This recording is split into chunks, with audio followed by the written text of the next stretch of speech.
Hello, everyone. Thanks for joining us again. This is Harnessing Your Wealth. We've got the three amigos, myself, Billy Peterson, Shaun Peterson, and Cade Peterson. Occasionally, we like to do a show where it's just us, and we want to talk about more important financial topics that are on most people's minds in this day and age. And as we get toward the end of the year here in 2024, we, for the most part, start considering what our tax bill might be and start making some choices that could potentially help us in that respect, minimize some of the taxes or do some things that we could maybe save a dollar or two. And I wanted to take a minute just before we get into all the nuances of where the taxes go and maybe how you can all save in some of these different tax categories. I want to talk to you a little bit about where we stand as a country.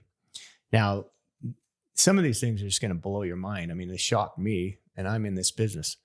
I mean, we're looking at this on a daily basis, and I'm thinking, how is this possible? How did we get here? So I'm going to give you a few factoids.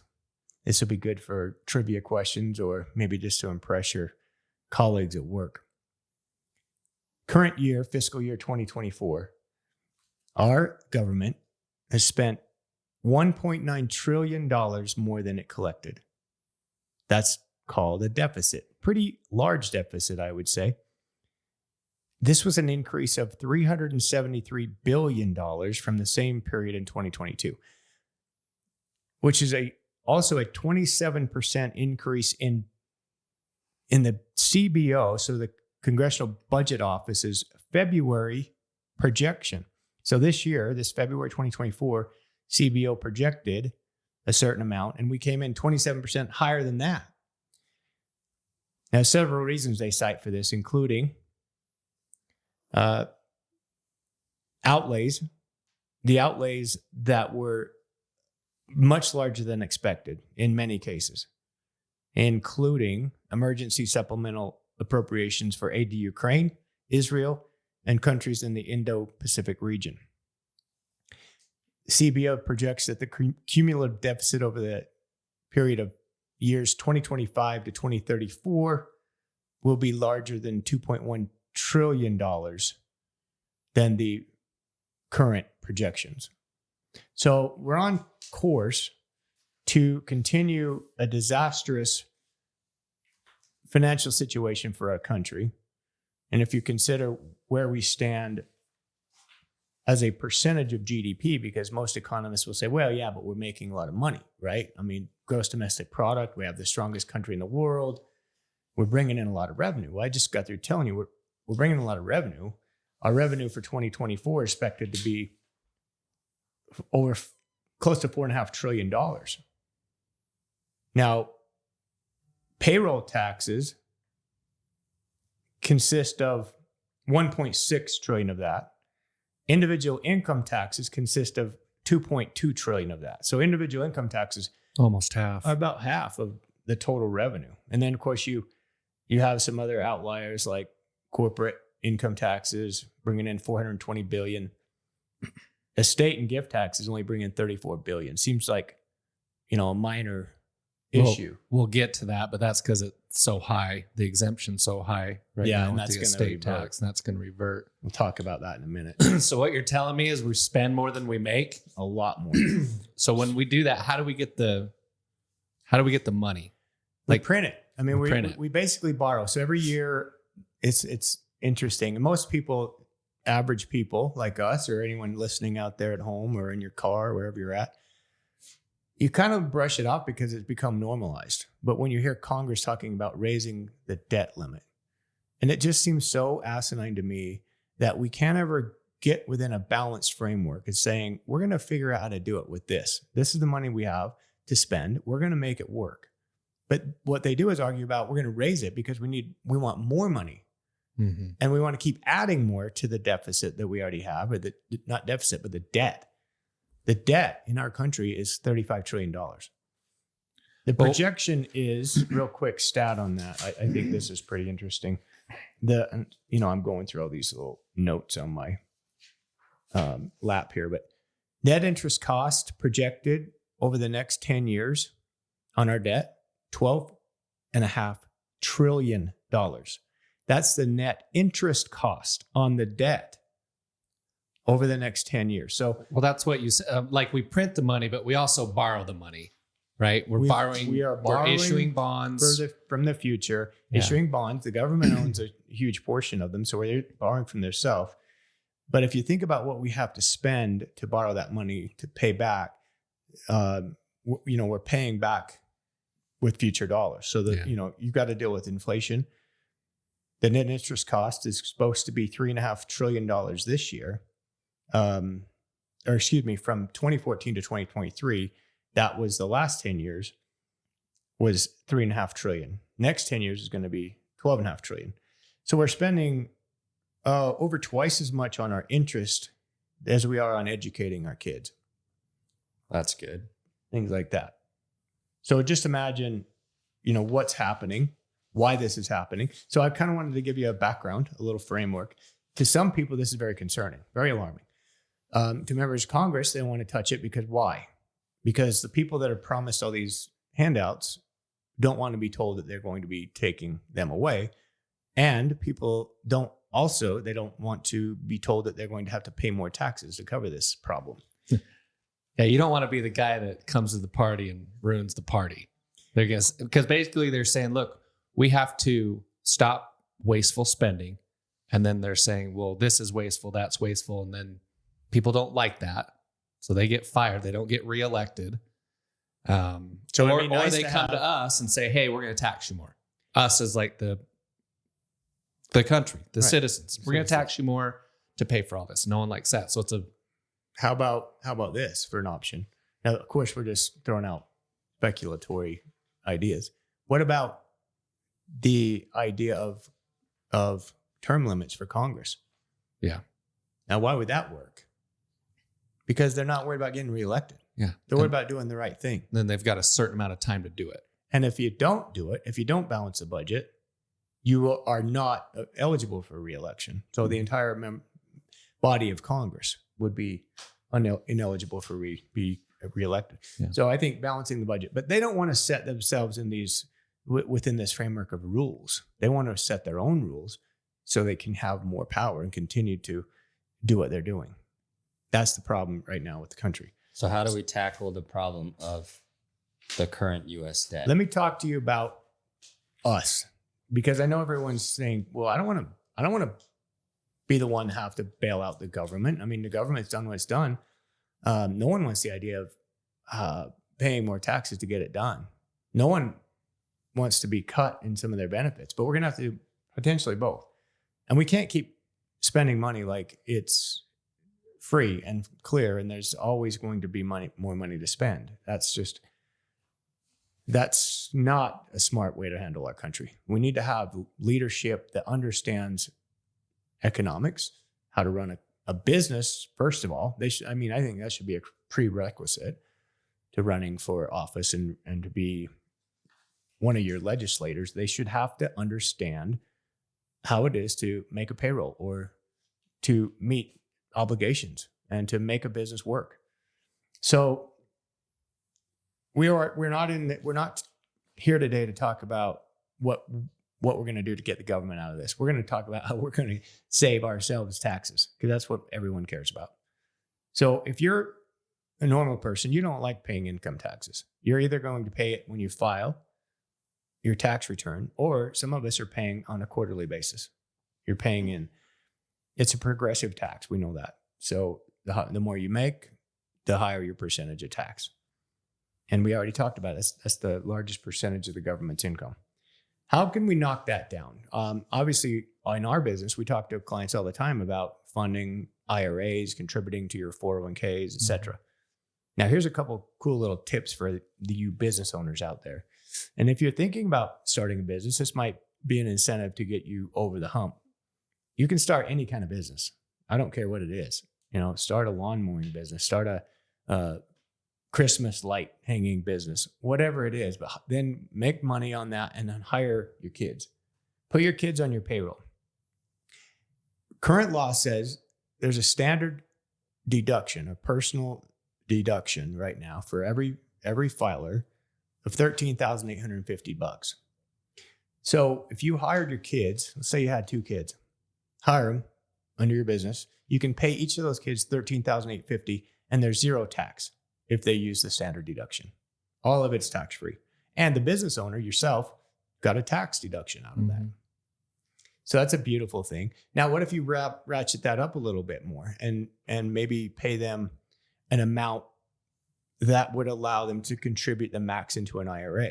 What is that this year? 6,000? 7,000. Seven for somebody under 50. Yeah. So, all right, let's take that instead of $13,850, let's go to $20,850. And then they're going to take $7,000 of that, throw it into an IRA, 100% tax deduction, and the rest is under the personal deduction. So there's no tax still. Yeah. Then the other thing you could do is start a 401k or some type of retirement plan. You can pay them even more.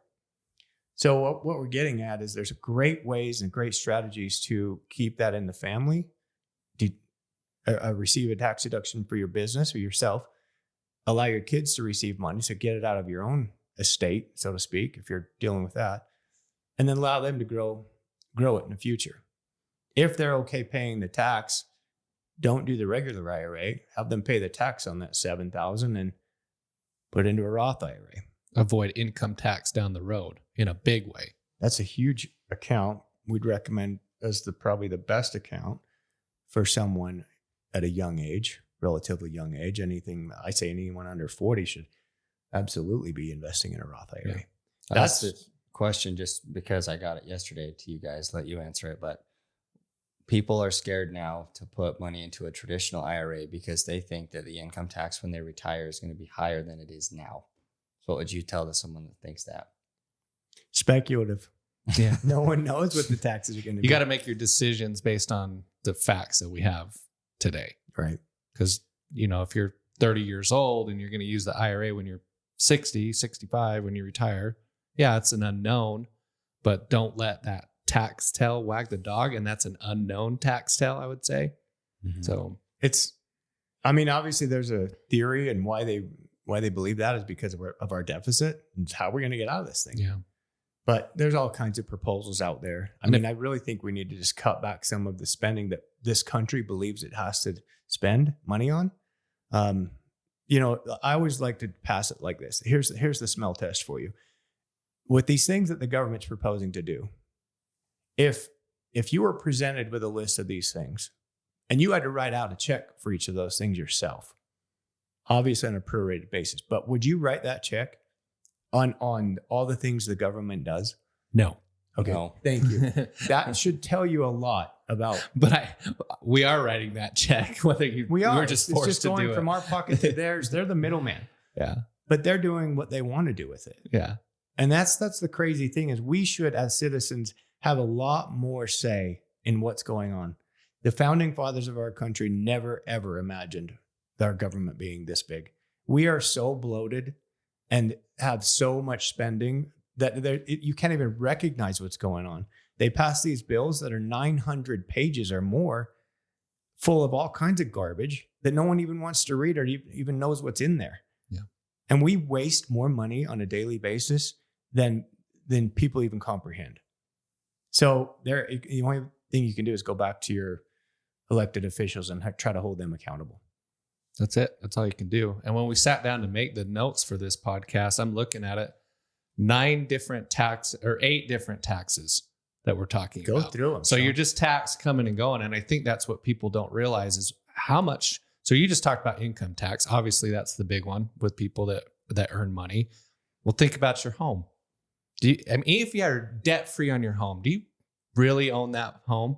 So you do, but you're still paying property tax on it. That's coming up right now. That's another one that we're all having to deal with in the next couple of weeks. Yeah. And has yours ever gone down? Legit question. Kidding me? I don't think I've ever seen, even like in a recessionary environment, I don't think the values have gone down. When you get that statement this year, it's kind of pissing you off because you look at that and you think, look, inflation is insane. The cost of buying these things that I'm used to buying is up, sometimes double or triple. Right. And now you see in your property tax notice that just shocks you. Right. And I get it. Like that goes to local governments, right? To your state government. And it's for schools and it's for roads and maintenance and all that. But I think the point we're trying to make is it feels like it's getting wasteful or they don't care. You ought to go around and ask them to check out their balance sheet. All these local school districts, Yeah. they're sitting on millions, sometimes tens of millions of dollars. Yeah. I'm just telling you. Yeah, that's true. So you got your property tax. So you own a property, and if you own a second home, I think it's even higher. If it's not your primary home, they get you on that even more in a lot of states. And then you go buy something, gas, groceries. What do you pay there? Sales tax. Again, it's there. And excise tax on things. If you're into bad habits, cigarettes, alcohol. I think they have one on tanning too. So excise tax. Yeah. Anything that they figure they can get you on that people are going to do anyway, they're going to tax you on that.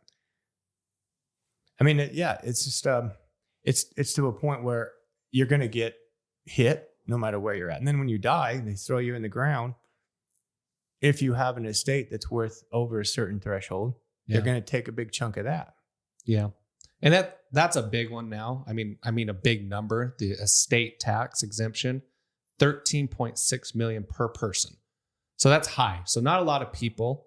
I mean, I don't know. There's still a fair amount of people that are having estate work over that. We're dealing with that with quite a few clients. And so if you're not doing any planning, now your heirs get a bill that's due 9 months from date of death. So if it's in an illiquid asset like a business or land or something, you've got to pay that bill. And those go up. Is it 45%? 40%. 40% is the top rate on that. So that gets you. So you're alive, you're paying tax. You're working, you're paying tax. You buy something, you pay tax. And when you die, you might pay tax. If you invest, you pay tax. Yeah. The other one with the estate tax exemption, it's set to sunset. So what that means, it's going from $13.6 million per person down to 5.6. Now a lot of people are falling into that category, even more, where they might have a death tax problem. That's kind of the term for it. Now we do have a little bit of help here on this next one. We're talking about all the bad things, but there's the gift tax. So there's an exclusion in 2024. You can gift up to $18,000 per person. So that's a great way to get money out of your estate. Yeah, but that's still minor. Well, it's still something to do. I mean, it's something to do, but it's... You talk about some options, and I just mentioned how to put your kids on the payroll, but you could also gift your kids money, and they don't pay tax on that. There's no tax on a gift because you're moving it out of your estate. Now it's 18 grand, right? So if you're a husband and wife, you can double that. So now you go 36,000 per kid or per daughter-in-law or son-in-law. Yeah, anybody. Right? Grandkid. So sometimes you might have 30 people in your family. You could do all those $18,000 gifts collectively. That's a pretty good number. Yeah. If you're a high net worth individual and you're not gifting, you're making a mistake. Big mistake. You're leaving some money on the table. And if you're a high net worth individual and you've got grandkids and you're not considering like front running a 529 plan, was it 5 years you can front run into that? Yep. You can put 5 years worth of contributions. The only catch is now you can't make any of those gifts to that individual for 5 years. Yeah, you've loaded them. You've loaded them, but you put it in a vehicle that if it's used right will come out tax free, or it could be converted to a Roth IRA. So you avoided a lot of tax going to the government. It's one of the smartest strategies, really. If you just give them that money, right? They can do a lot of things with it. They can spend it. They can invest it. But if they invest it in a taxable account, they're going to be paying taxes on it as it grows, or if they sell it. But if you throw it in something like the 529, where you can load it pretty heavily in advance, get a pretty good number in there, watch it grow, convert it if you need to. That's a great way to just avoid tax all the way down the line. Sure. The other thing is the Social Security tax. Now, employee and employer each pay 6.2% up to an income of $168,000. And Social Security, when you receive it, it's always taxable up to certain limitations. But you're going to pay tax on that even at any age when you start getting it back. Another one of those frustrating things for those of us who feel like we could manage our money way better than the government could. And I'm absolutely certain of it. I know this thing was intended to benefit folks who don't have any other means or, didn't invest for their future or didn't do anything or couldn't. But it is frustrating for those of us who see our money, our payroll get deducted for this withholding for Social Security. And then you're wondering if you're even going to get that back or what percentage you're going to get. And you're going to be paying tax on that when you get it back, et cetera. So it's our money, but the government doesn't have it. It's already spent. That's what they've blown through. All that money is just continuing to go towards other projects that they've got. And they act like it's all there and all accounted for, but it's not.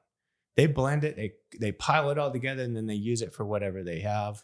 And then, of course, they've borrowed more. So again, they don't ever pay down the debt.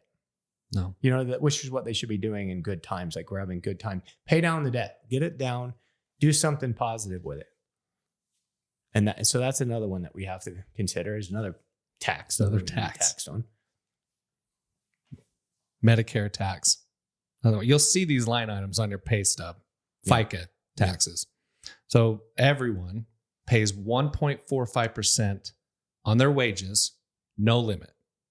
Right. Make $1 million, you're paying 1.45% Medicare tax, which is supposed to fund the Medicare program. Yeah. And which, from what I hear from clients that are of that age, the program's not all that great. They're still paying. One of the biggest line items when we run a financial plan, guys? The healthcare costs. And they're going up by 7, 8, 9, 10% a year. It's a frustrating topic because our government spends a huge amount of money on healthcare for citizens of the country. And mostly it's for late stage. So we're on hospice, end of life care kind of thing. And also for drugs and for insurance costs, which I strongly feel that are largely avoidable if our country and what we do as a country had more consideration for healthy habits. Right. Our food intake is garbage. It's horrible as a society. We're overweight, I think far more overweight than almost any developed country in the world. Mm-hmm. We have more chronic diseases than any country in the world. Why is that? We're supposed to have the best healthcare, right, in the world, which is garbage. It's terrible. Yeah. Just because you have more doctors and more hospitals and more clinics doesn't lead to better health outcomes. What it's doing is setting something in your mind that you're always going to need a doctor or a clinic or a drug and rely on pharmaceuticals to get through your life, which is a terrible way to live, a terrible thing to believe. You should be setting yourself up for, I will never need any of those things because I know how to take care of myself intuitively. My body knows how to heal itself. I'm not suggesting we never need them. If there's a chronic condition, not a chronic, but an acute condition, an accident, an injury, sure, it's life-saving. You need that kind of care. And you might need an antibiotic, right? You might need something to get through a short period of time. But this shouldn't turn into months or years or a lifetime. And so that's one of my big gripes is we've been led to slaughter by the pharmaceutical companies, truly believing that we are in need of them to even function.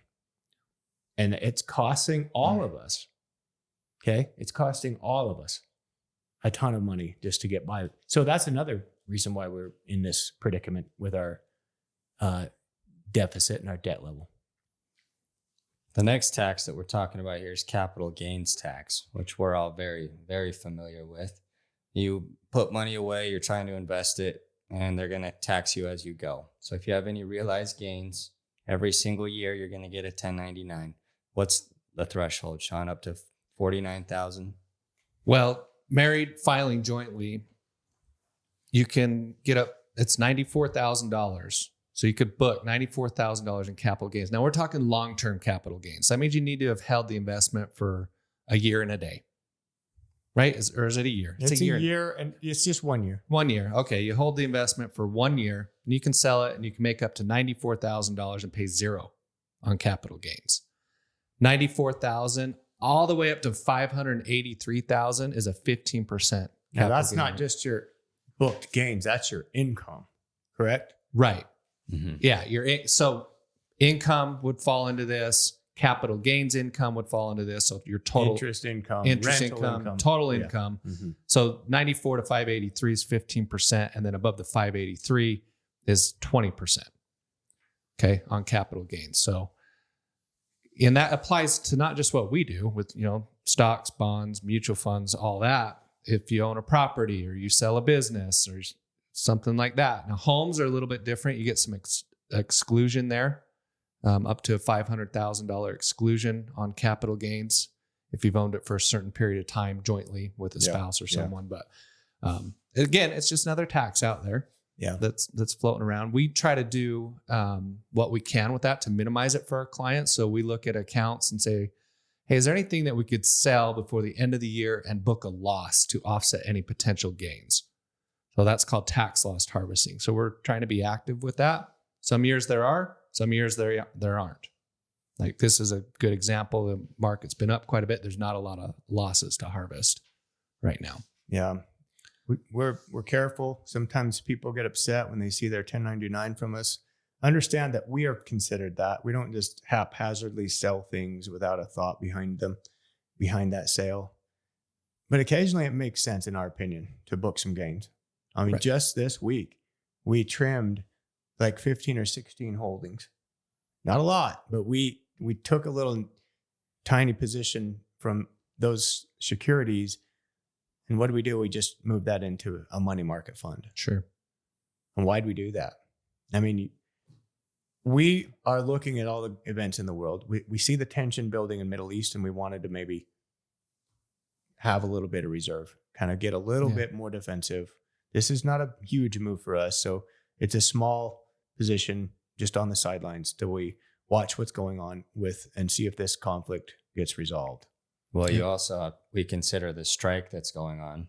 Correct. That's another fruits and vegetables you're not going to be able to get those next week. I'm hearing that on the news now. So you better load up. What's the economic impact of that strike? So just some things that maybe made us a little, I wouldn't say nervous, but just, hey, let's make a move here. Let's raise a little bit of cash. So again, it's one of those where you can't let the tax tail wag the dog. Like you have an investment and it's grown to a large portion of your portfolio. Great, did good, but is it time to take some profits off? And you may owe some tax on that. That's the first one we've done in a couple of years as far as raising cash, getting a little bit more defensive. Yeah. So we're not going to advocate for that. I mean, I'd rather just hold. If I had to choose between one or the other forever, I'd just hold. Right. Occasionally, we're going to take a little bit off. What else, Shaun? Well, the last one we were going to talk about here, it's not categorized as a tax, but I look at it as a tax, all these registrations and fees that you pay. So think of like vehicle registrations. Your LLC is paying a fee every year to stay up there. Or your state registrations, everything, a license or anything for a business, that goes somewhere. Your toys, your boats, your ATVs. Hell, even going into a national park, you're paying a fee to get in, and it's going to a program. Which I don't want people to think we're coming across like, hey, we don't think anybody should pay any tax. We're just trying to educate people on all the taxes that are out there, and also try to drive home a point that we don't feel, and I think we'd all agree that our tax dollars are spent in the most efficient way. Mm-hmm. I don't know there's many people that can argue that they are. I'd love to have that argument. So I'd love to hear the other side. Debate. But I saw this morning the disaster relief, Hurricane Helene, where so many people lost their homes, lost everything. And I think they said, well, the Biden administration, Kamala Harris was there yesterday, and they have promised them $750. And so $750? $750 per person or per family? I guess just those who are affected. I don't know if it's per person. I think it's per person. Well, that's going to do a lot, I hope. Yeah, and so there's kind of an uproar because then Mayorkas said the FEMA money is dried up. There's no more. And yet people are sitting back and kind of scratching their head and going, wait a minute. We don't have any money for that, but you guys just appropriated another 30 million for Ukraine. We've sent over 100 billion to Ukraine already. Mm-hmm. So if you calculate all the money we've sent to Ukraine on a per capita, it's over 6,500 per person. Then we're giving our own citizens $750. So you can see where the gripe is. It's pretty hard to defend that. And that's why we're talking about where the money's going. Like who's leading this and why? Oh no. We need to get Isaac back on here. And I have one more thing to say. I know people sometimes get tired of me talking about healthcare, but this is one of the biggest passions I have around here. You guys, all my books, everything. And if you haven't read my new book, better buy that. Please buy it. Whole section dedicated to how to live a healthy life and some eye-opening things, really. It took me my own experiences to gain the understanding. And it's not what you think to become healthy, because a lot of people think, well, we'll be healthy if we just have better healthcare. Look, Shaun, Cade. I mean, I've got the chart right here. U.S. per capita healthcare spending is over twice the average of any other wealthy country. So per capita here in the United States, we spend $12,550 per person on healthcare costs. We spend that much. Now compare that to France, $6,500. How about United Kingdom? $5,400. Japan, $5,200. Now, are you telling me that we're a lot healthier than all those other countries? Because I would dare say that Japan as a population is far healthier than we are as a country. Why? Do you think we need to spend more money on healthcare costs or more money on educating how to be healthy? And that you don't need to rely on all that stuff that you thought you did. Yeah. I'll say when Kate and I went to Italy and we were kind of just, looking around at the locals, I didn't see a lot of obese people. And what do they eat over there? Pasta, bread, wine. And I think it's because like when you order a pasta meal there, it's not got all this crap in it. Mm-hmm.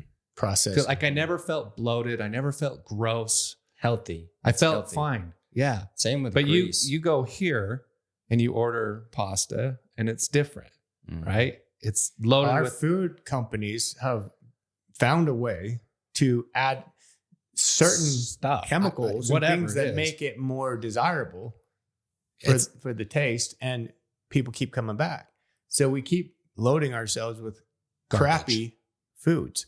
That's one of the big things. But I'm also an advocate on just the mind and how the mind body is the regulatory function for your health. Sure. It's not the body. It's just quit thinking about physical sensations when you're broke and you have pain and you have to go in for surgery. So many people do that with back pain sufferers. They're heading for surgery. And I'm telling you right now, I'll bet you, I think the study that I read last said 80 to 90% of those who undergo back surgery don't get any better. Yeah. How many times has Tiger Woods had back surgery? This is kind of a high profile guy, but he's on his 7th one, guys. 7. And every time it's the best, most renowned surgeon in the world. And he's figured it out. He's found it. He's got it. The MRI. Oh, there it is. But he doesn't get any better. Why is that? Yet people that I've been around, and I go to a lot of conferences. I've been around hundreds of thousands of people by now over all these years, are getting better without any of that. They've been told the same thing. You got all these conditions, chronic problems, MRI, deformities. Yet all of a sudden they get out of pain. No more pain. Just by the way they think and by the way they process and by the way they handle their emotions. So yeah, it sounds fluff, but if you haven't given that a try and you're still in pain, you better start thinking differently. Well, bringing it back to the spending, if we didn't spend so much on our Medicare program to do all those things, we had a healthier population. That's my point. We would have more money to either pay down the debt, This is why it's so important. This is why it's so important, because we're going to stop funding things and spending money that doesn't help us. No. Every year we spend over $500 billion on back pain, for example, and we're not getting better. We're getting worse. How is that possible? Let's change the way we're thinking about this, folks. And if you're listening to this and you want to share it with other people that maybe are dealing with chronic pain, I can recommend a dozen books to you today. And I can show you podcasts to follow. I can show you webinars and YouTube videos, all sorts of things that people have figured it out. Aren't you bringing a guest on? Yeah, we got a guest coming up here in a couple of weeks called the Pain PT. He has, I don't know, a couple thousand followers. No, it's 20,000 followers. Excuse me. He's written a couple of books. He has a huge following on YouTube, and he's a coach, kind of like Heather. He's a mind body coach. He helps people get out of pain, and it's amazing what these guys are doing without any of the drugs or surgeries. So yeah, anyway, that's why I'm so passionate about it, guys. We teach kids how to be financially stable so they don't have to keep draining the system or hanging on to a system that's already broken. Mm-hmm. You know, why would you want to set yourself up for that? Why don't you maybe think about going independent and having your own freedom to make your own financial decisions and not be strapped to this defunct system that's gotten so big and so bloated and so corrupt that I don't know if there's a way out of it. I'm kind of excited for one guy, and I don't know if any of this is going to happen. I'm not going to get political, but I really, really like what Robert F. Kennedy Jr. has to say about our food, about our chronic conditions in this country, diseases. Dude's ripped. Have you seen him? He's ripped. I mean, I'd much rather listen to that guy than quite a few people that are currently in the health industry and running our health departments for our government. So I feel like we're going to be doing a health podcast pretty soon. We are. I mean, it's just part of what we do. Yeah. We like to talk about money, but money and health are so interchangeable and so tied together. So don't get tired of this. And every one of you out there listening has those considerations. It's not just about your money. Yeah. Well, I think we've said it before. We deal with a lot of people that have a lot of money, and if they don't have their health, they don't give a shit about their money. What's the money worth? It's that they don't care. Mm-hmm. They want their health more than anything. Yep. So we're grateful for you guys tuning in today. We've gone through a whole host of different types of taxes the government levies on us. Maybe a few strategies for how you can minimize that. Yeah. And we're happy to share more. And we'd love to hear your feedback on this show. And if you have topics that you think would resonate with the vast majority of people out there, please don't be afraid to send us an email. Let us know what you'd like us to talk about. So until next time, thanks for joining Harnessing Your Wealth. Catch you next time. Thank you for listening to Harnessing Your Wealth with Billy Peterson. Before we declare the race official, please click the follow button so you can be notified when new episodes become available. For more information about today's show, please check out the show notes.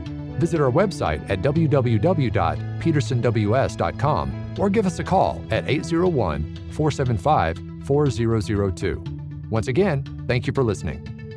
The information covered and posted represents the views and opinions of the guest and does not necessarily represent the views or opinions of Peterson Wealth Services. The content has been made available for informational and educational purposes only. The content is not intended to be a substitute for professional investing advice. Always seek the advice of your financial advisor or other qualified financial service provider with any questions you may have regarding your investment planning.